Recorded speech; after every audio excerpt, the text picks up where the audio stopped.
I'm the president of ITAP, and I will be one of your faculty members for Module 2 of the CPTT training. My background is in clinical sexology and also marriage and family therapy. And at ITAP, our mission is basically to help sex addicts get compassionate and effective treatment, and their partners and their families. And that's what ITAP is all about. So we really welcome you to the community. We're so excited that you decided to join. Today, what we're going to be covering is basically an overview of treatment for the addict. So we're going to be talking about the criteria for sex addiction, diagnosis, also a general overview of treatment and some of the different resources available and the 30 task model of treatment. And so you will get a general platform or a general understanding of what CSATs learn in the Certified Sex Addiction Therapist training. The reason why we're doing this video today is that because we didn't want to take a lot of time away from our time together where we want to focus mainly on partner-related issues. So that's why we're going to have this video be a prerequisite for you to watch prior to Module 2. So thank you for joining me today. So I am going to go ahead and jump in. One of the things that you may be aware of is there's been a lot of controversy in the field about whether compulsive sexual behavior is an addiction, is a real disorder. There's a lot of misinformation out there about that. And so we are going to take a little bit of time at the very beginning of CPTT to talk about just the status of the field and some of the new developments that have been occurring. So as you may be aware, there is still a lot of controversy around compulsive and addictive sexual behavior. You'll see a lot of information or misinformation in the media, things like sex addiction is not a real disorder, there's no diagnosis for sex addiction. And so, and there is not a DSM diagnosis for sex addiction, which has left the field with a lot of confusion about what are we going to call this, and has really put us behind in terms of research and developing as a field of treatment. It's our opinion at ITAP that this is a very real condition, and we take a similar position as the World Health Organization and the American Society of Addiction Medicine in our belief that this is a very credible, legitimate illness that deserves treatment and acknowledgement. So I'm just going to kind of back up and talk a little bit about historically how this controversy came to be. One thing that a lot of people don't realize is the DSM-3R did contain a category called non-paraphilic sexual addiction at one point. And there was a lot of controversy around that diagnosis being in the DSM. One of the biggest concerns that people had was that it would be used to get sex offenders off the hook in court cases. So it would be misused forensically to get a reduced sentence, that type of thing. And so it was removed. And since then, the field has kind of been left bereft of a diagnosis, and really kind of arguing over what is the best terminology for this disorder. And so if you look to the literature, the most common terms that we see are sexually compulsive behavior, sexually addictive behavior. Some people have looked at it as an impulse control disorder, and others have said, well, what if we called it like hypersexual behavior disorder? And there was a really big push to get this into the DSM-5 recently under the label of hypersexual behavior disorder. And unfortunately, that was not successful. Now, if you look at the different ways that the disorder is conceptualized among these different using these different labels, there's a tremendous amount of agreement on the constellation of symptoms that have to be present to qualify for the diagnosis.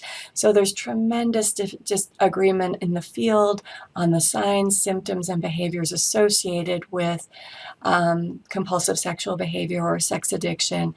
And so really there's really good consensus on the criteria.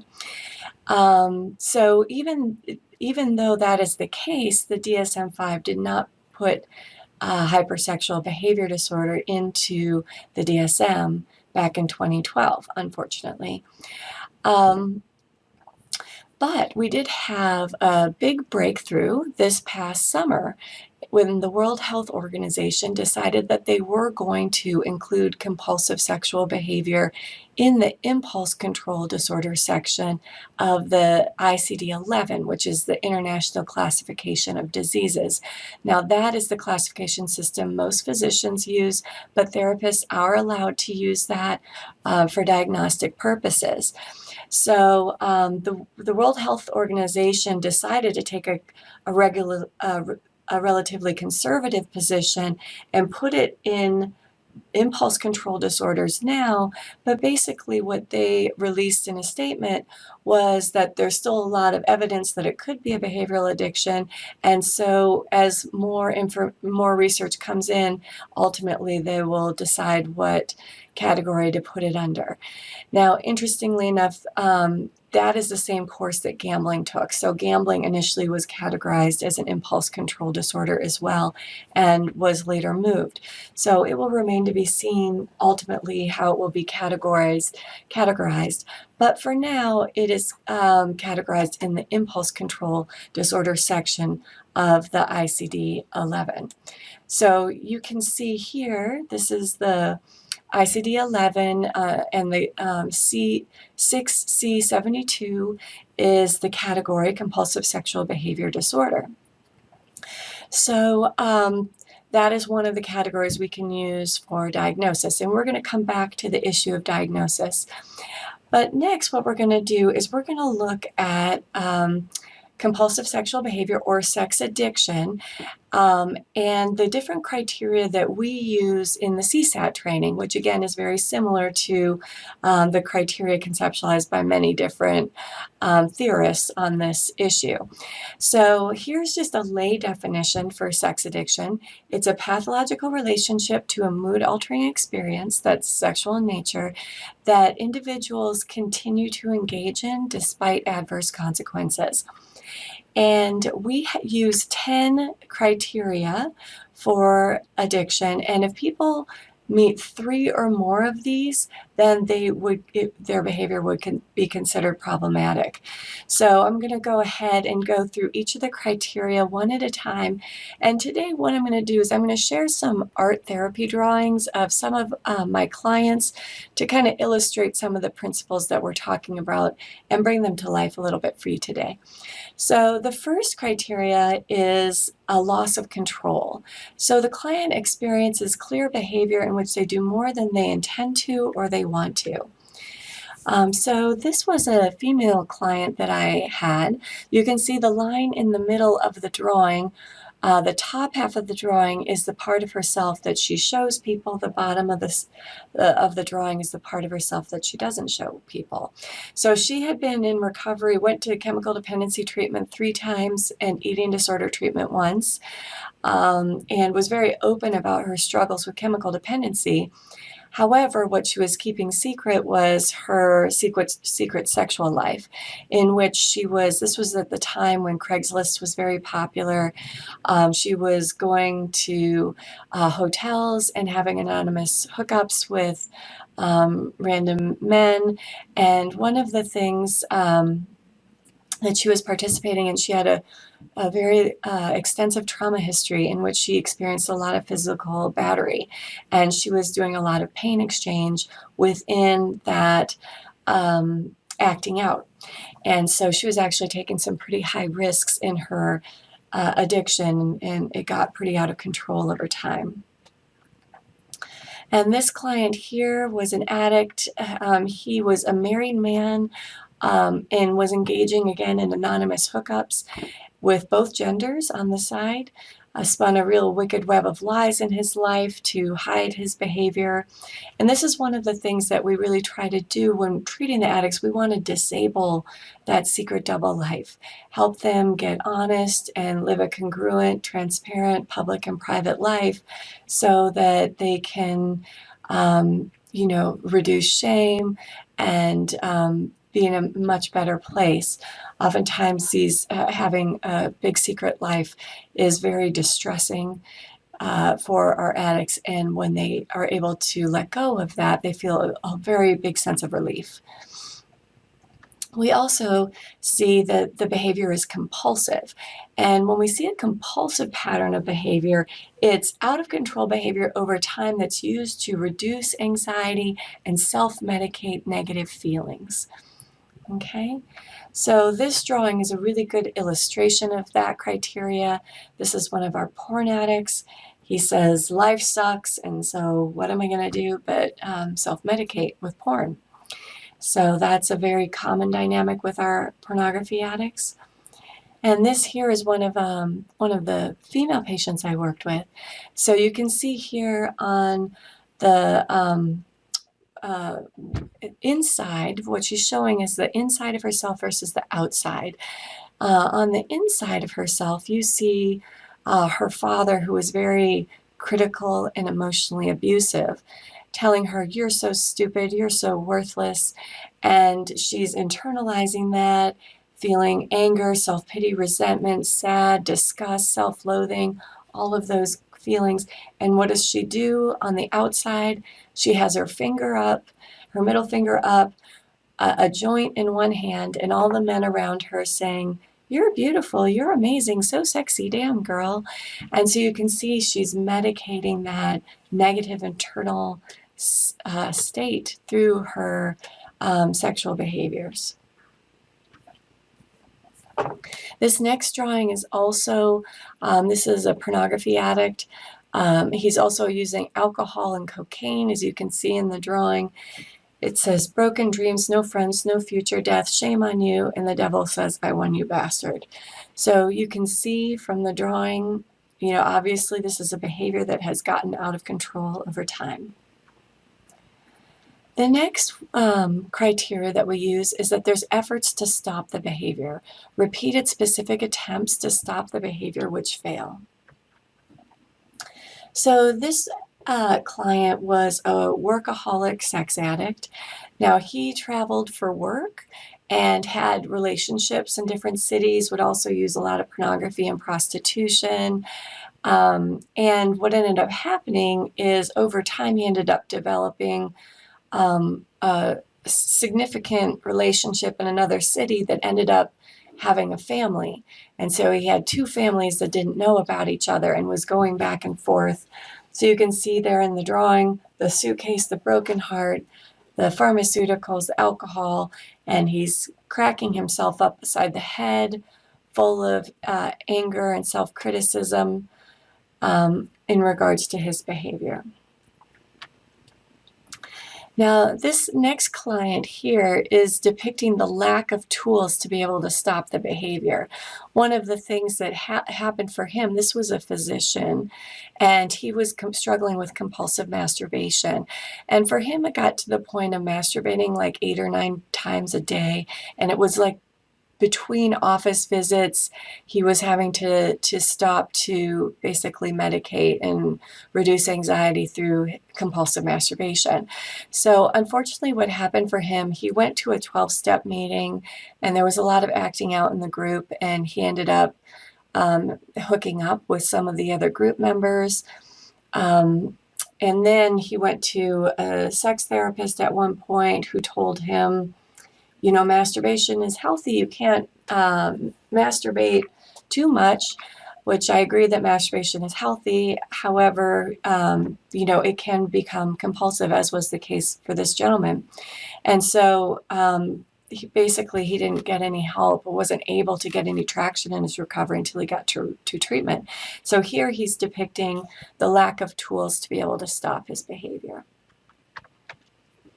And this client here is just depicting his head in a vice, with the difficulty of not being able to stop his behavior.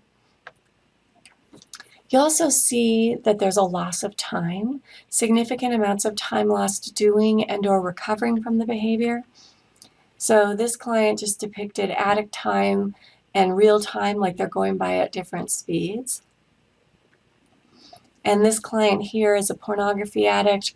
He's also using some other substances, and you can see he would spend hours on pornography. You can see there is the grandfather clock scowling at him because of the hours spent. The next criteria is preoccupation, obsessing about or because of the behavior. So this was a married client that was having 2 affairs on the side. And as a good example, here he is at his desk at work and he can't focus on work because he's preoccupied with the affairs he's having. And this client here is depicting his preoccupation. He's got his multiple addictions floating around in his mind, which is food, marijuana, alcohol, women's body parts, pornography, all floating in his mind. Next, we see an inability to fulfill obligations. The behavior interferes with work, school, family, and friends. So this client was a priest that came into treatment.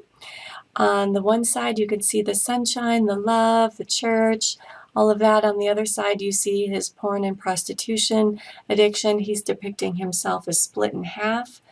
From a clinical standpoint, we use the term compartmentalization for that. When you have that secret double life that's very separate from your other life, we say that the client is compartmentalized. We see this often with our patients with severe trauma. We also have continuation despite consequences, failure to stop the behavior because of it, even though you have problems such as social, legal, financial, physical, health problems, or work problems. So this was a female client. You can see her husband up in the corner walking out the door saying, "I'm done," and the children saying, "Mom needs help." And she's laying in bed while one man brings her vodka, the next one brings her pills, the next one brings her food. And there's the toilet is next to her because she's also bulimic. So you can see the interaction there with her chemical addiction, her food addiction, and her sex addiction all together. And this client here was an alcoholic prostitute user. He actually received 2 DUIs and was picked up for solicitation of a prostitute and was having significant legal consequences as a result of his addiction. We also see an escalation, need to make the behavior more intense, more frequent, or more risky.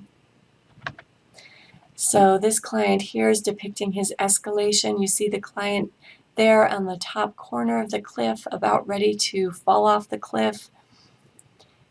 And this client here is depicting his escalation. He was also using crack, and so his crack pipe is pumping up his sex addiction like a bicycle pump. The next criteria is losses, losing, limiting, or sacrificing valued parts of life such as hobbies, family, relationships, and work. So this is one of our female clients. You can see, unfortunately, her 3 children were removed from the home during her addiction. You can see here as she hangs herself on the tree of strip clubs and men and S&M and crack and cocaine and porn and heroin. Now the happy end of the story there is that she did get her children back after a year of recovery, so there's a positive outcome with that client. The next one is withdrawal. Stopping the behavior causes considerable distress, anxiety, restlessness, irritability, or physical discomfort.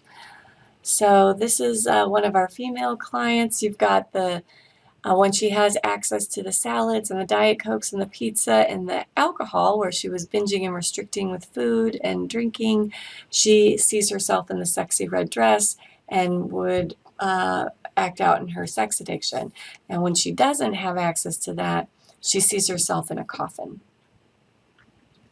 And this client here is depicting feelings of withdrawal from porn addiction. He's chained to his keyboard.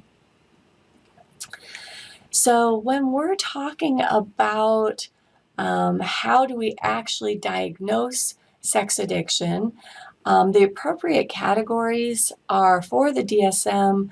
We recommend either other specified sexual dysfunction, F52.8, or the recommended ICD-11 code that we spoke about earlier. Now, there may be times when another diagnostic category might fit for your client, such as they may also have an anxiety disorder or a PTSD or a substance disorder, ADHD, and oftentimes you may have better luck with insurance companies if you're working with insurance to use one of the other categories that they meet the criteria for. So in addition to this, in order to get insurance reimbursement.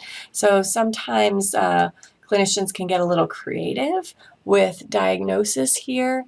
The most common possibilities are other specified sexual dysfunction, other specified disruptive impulse control and conduct disorders, unspecified paraphilic disorder. Also, occasionally, OCD might fit for the client. So those are some of our more common DSM-5 possibilities. Now, if we're looking at differential diagnosis, there's a lot of things to consider because there are so many disorders that are comorbid with sex addiction. So the personality disorders, we have very high rates. About 17% of sex addicts have personality disorders. The most common are antisocial and narcissistic. So that's certainly a consideration and has very significant treatment implications, of course. The paraphilias. Now, we will be talking very briefly about the controversy at the beginning of the CPTT Mod 2 and sort of the status of the field. And I will talk to you a little bit more about differentiating between sex offending paraphilias and sexual harassment. So we will talk a little bit about that during the training, just briefly at the beginning. But for a paraphilia, paraphilias are things like exhibitionism, voyeurism, fetishism, sadomasochism, pedophilia, of course. There are 9 paraphilias in the DSM. Now, in order to meet the diagnosis for a paraphilia, it has to cause significant distress or distress of unwilling persons or those not of legal age. And so there is an overlap between sex addiction and paraphilias that is important to consider. So, and treatment looks very different for a paraphilia than for sex addiction. So it's important to keep that in mind. ADHD is one of our most common co-occurring illnesses, especially with our young porn addicts and our gaming porn addicts. It's very, very common. Also, mood and anxiety disorders are very common, especially bipolar disorder, post-traumatic stress disorder, substance use disorders, obsessive compulsive disorders. And one of the things that we always want to rule out is cognitive or organic conditions, things like traumatic brain injury or a stroke. Sometimes one of the common neurobehavioral sequelae to brain injury and stroke is inappropriate sexual behavior. So it's important to look at time of onset and when the illness started, because if it's due to TBI or stroke, they may not respond as well to traditional addiction treatment methods. And you may want to go to a neurobehavioral psychologist to get treatment. So many different differential diagnosis possibilities. One of the things I always want to emphasize to our new members is that we want to be careful not to overdiagnose our clients. That's one of the criticisms of people working in this field, is that we're very quick to apply the label of sex addiction or compulsive sexual behavior, and that we have a lot of false positives. And I think that's important to keep in mind. So what I would say about that is, just because someone has had affairs, used prostitutes, attended a strip club, used porn recreationally, does not mean that they're a sex addict. It's just as important to determine who is not a sex addict as it is to determine who is. So let's take affairs, for example. There's lots of reasons people have affairs, and it doesn't necessarily mean that that's a sex addiction. So how we delineate whether it is again, we go back to the criteria and look, do they really qualify for this diagnosis? And we use also testing, comprehensive testing. As we go along, we're going to take a good look at some of the tests that CSATs use to determine whether somebody meets criteria or not. So one of the things that we want to keep in mind is when somebody comes in for treatment and they present sexual issues, we have to do a very comprehensive assessment process. And so that involves, for CSATs, that involves a significant amount of testing. That also involves a very comprehensive sexual history. And then we want to look at, is this a situation, or is this a pattern of behavior? So if it is a pattern of behavior, then we can determine, is this pattern due to a mental health issue, such as a mood disorder, like mania, for example, and bipolar disorder, or a personality disorder, for example, or due to a substance use disorder, or is their behavior compulsive and we're seeing repetitive cycles, efforts to stop, and it's resulting in life problems. If that's the case, then we're looking at treatment for compulsive sexual behavior. And to determine whether they should go inpatient or outpatient, typically the things that we look at is if the patient is suicidal. That's one of the things we really have to pay attention to with our patient population. We have a high rates of suicidality. And so it's really something that we have to pay attention to. So if they're suicidal, they can't stop no matter how hard they try, and they're a risk to self or others, that would be a great inpatient referral. Now, if they're outpatient, if they can commit to therapy, they have the supportive family, and they're able to maintain periods of abstinence, that's a better outpatient case. So those are some things to think about when looking at level of care. So as we're talking about differential diagnosis, there's so many different things to consider. For example, a lot of people, sex versus porn addiction.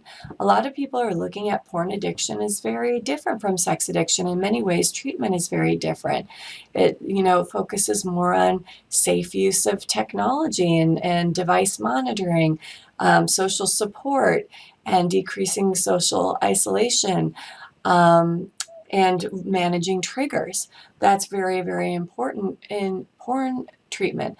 And oftentimes you have less complications from a family therapy perspective because the partners, because the addicts haven't crossed the flesh line, so to speak. The partners tend to be a little bit more supportive in the treatment process in general. And the betrayal trauma tends to not be as severe as when the sex addiction involved a lot of acting out with other partners.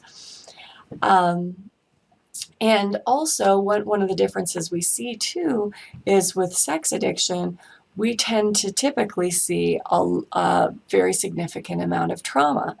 With porn addiction, that varies. You have clients that have a lot of trauma, and you have some clients that really don't have a lot of trauma. So there are significant differences in treating those populations. Another thing to look at when people are acting out sexually how does this tie back into their trauma? Is this a trauma reenactment as opposed to an addiction? Paraphilias and fetishes, as we mentioned before, is this, we can clearly see that fetishes aren't addictions, but they do coincide at pretty high rates with compulsive sexual behavior. So what do they need in terms of their treatment of their fetish behavior versus their addiction? And sometimes those can be very different treatment recommendations. Another thing to consider is, what about erotic minorities, for example, like polyamory? Polyamory is not necessarily sex addiction. And so we want to be careful not to, again, globally pathologize or give a diagnosis when it's not warranted. So we have to look at that distinction. Another thing to take a look at too is moral incongruence, and how does that fit in with their behavior. So with moral incongruence, you have behavior that is very incongruent with the client's values and morals. So for example, you might have somebody that comes in and is very distressed around their pornography use. They maybe use pornography like once a month, or they've used it a small handful of times, and they might believe that they're a porn addict when actually they may not meet the criteria. So we have to, again, be careful not to over-pathologize there. When you have a personality on board too, personality disorder, that can look very much like, for example, narcissistic and antisocial personalities can look very entitled, domineering, self-interested, have a lack of shame around their sexual behavior. And it might be more about their personality disorder than really an addiction.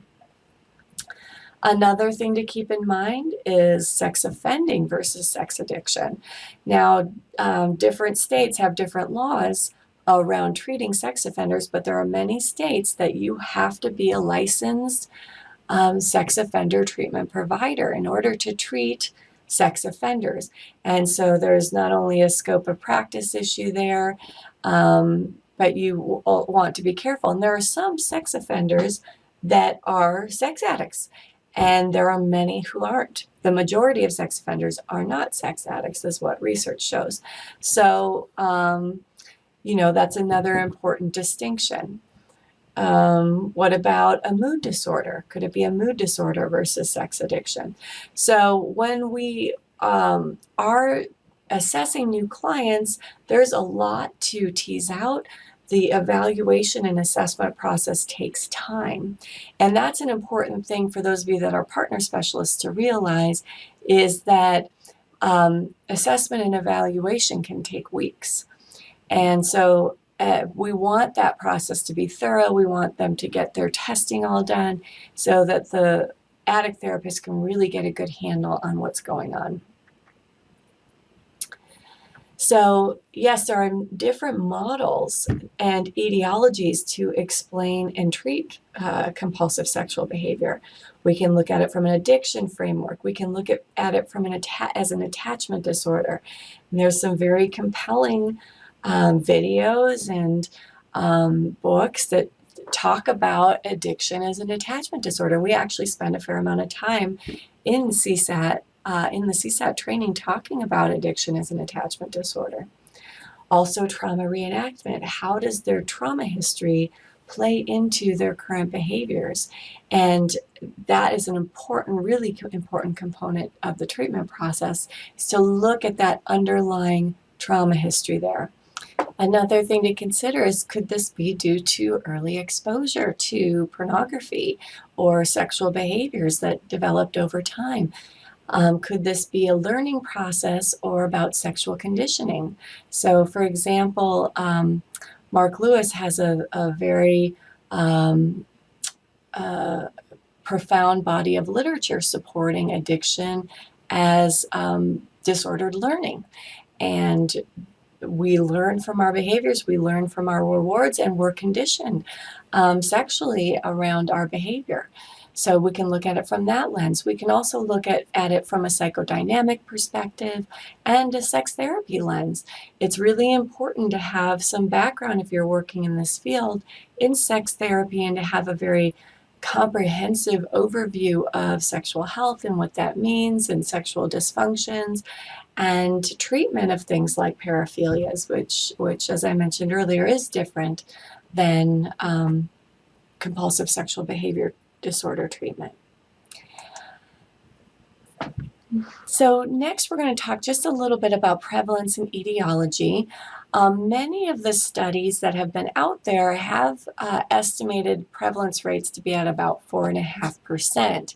However, just recently, just this last summer, there was a study that came out that was one of the first U.S. nationally representative samples looking at this issue, and the rates were higher than anticipated. So, for example, in this study, it looked at clinically relevant levels of distress and or impairment associated with difficulty controlling sexual feelings, urges, and behaviors, and found about 10% of men and 7% of women endorsed that. And so it was quite a surprise, and it really made the media, especially that women's rates would be so high. And so we have a condition here that is probably being vastly undertreated, and there's a lot more people suffering and still a lot of stigma around sex addiction as a diagnosis.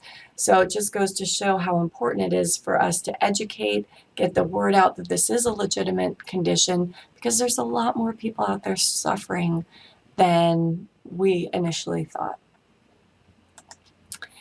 So we're going to talk just a little bit about etiology, where sex addiction comes from, give it just a general overview of some of the research that's going on right now in the field, and then we're going to get back into talking about treatment. So first we're going to talk about trauma and abuse, then we're going to talk about neuroscience, and then we're going to talk about family dynamics and attachment.